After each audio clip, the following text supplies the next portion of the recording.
Well, good morning and welcome to this latest devotional podcast from Holy Trinity Leicester. And I want to share this morning a few words of encouragement for us all as we think about the comfort of God being with us. Let me begin with a story. In December of 1939, on the precipice of the Second World War breaking out, King George VI made a Christmas radio broadcast, very similar to the Queen's Christmas broadcasts we get year by year nowadays. And in this broadcast, he officially established what everyone knew and feared was coming, and that was the outbreak of the Second World War. He spoke to a nation facing a very uncertain future, with the knowledge of the troubles and trials that they would have to face together. And the speech itself went down as a turning point in history, a speech that really galvanized the nation to fight against the evils of Nazism. And at the end of the speech, he quoted a little-known poem called The Gate of the Year, which his wife, the former Queen Mum, had pointed out to him. And it read as follows: I said to the man who stood at the gate of the year, give me a light that I may tread safely into the unknown. And he replied, go out into the darkness and put your hand into the hand of God. That shall be to you better than light and safer than a known way. So I went forth and finding the hand of God, trod gladly into the night.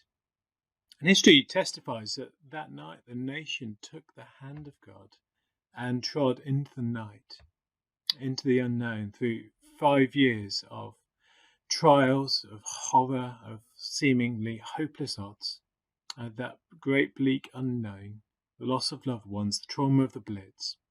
And through taking the hand of God, the nation overcame, holding on tightly as God led them through it. And I wanted to begin with that story because I believe that in this season as well, God offers his hand not just to the nation as a whole, but also to each one of us individually, that we might also be able to tread safely into the unknown. In Psalm 73, a great psalm, the psalm in the first half recalls the psalmist ranting and railing against God and how he'd once really been angry with God. It was because he'd seen the rich get fat and the poor get downtrodden, and there was no sense of justice coming. And as he looks out upon the world and doesn't see any rhyme or reason to it, he rages against God, asking where he is, asking why he's not doing anything. Then as you read on in Psalm 73, in the second half of the psalm, he comes to his senses and realizes that God's got everything in hand, that he's got a plan to deal with the wickedness and the oppression of the poor that's so evident in the earth. Then in a beautiful moment of personal revelation, he says the following, verses 23 and 24. When my heart was grieved and my spirit embittered, I was senseless and ignorant. I was a brute beast before you. Yet I am always with you. You hold me by my right hand. You guide me with your counsel, and afterwards you will take me into glory. He recognizes in that psalm he'd acted wrongly towards God. He'd missed the fact that through all his perplexity and confusion, God had been the person who'd been always with him, holding him by his right hand, guiding him with his counsel, leading him in a journey that would result in glory, despite the perplexing times at present.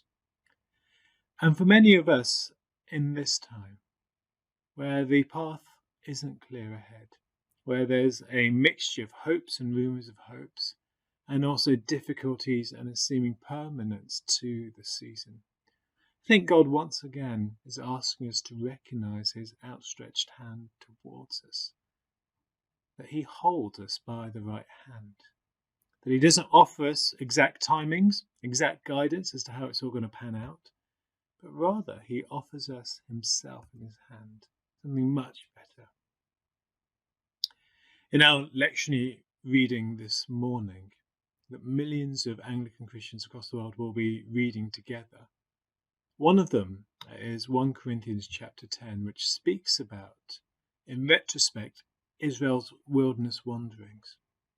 And Paul speaks about the rock that was there at the beginning of their wanderings and there at the end that provided water for them. And Paul makes an audacious claim. He says that that rock followed them all the way through the wanderings, and that rock was Christ. That if they'd had eyes to see it in those wilderness wanderings where not a lot made sense, and it felt like they were going in circles for days on end, and if you trace out their route, they really were, looking back, that they would have been able to recognize, had they had eyes to see it, that Jesus himself had been with them, the rock that had never left them, had never forsaken them, that he had been God's provision for that time. And in a sense, I want to say that in this season, God's provision for us in the journey ahead is none other than Jesus himself, the rock that follows us, that was there at the beginning of this time and will be there at the end, and promises to be with us throughout it all. That Jesus himself offers us his hand to take, to know that we are held by our right hand, to know that he will guide us through this time.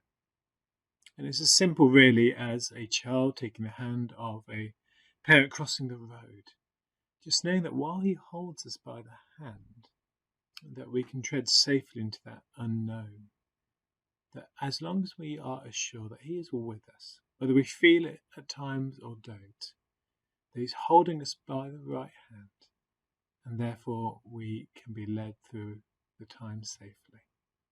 Let's make sure that we take his hand today. Amen.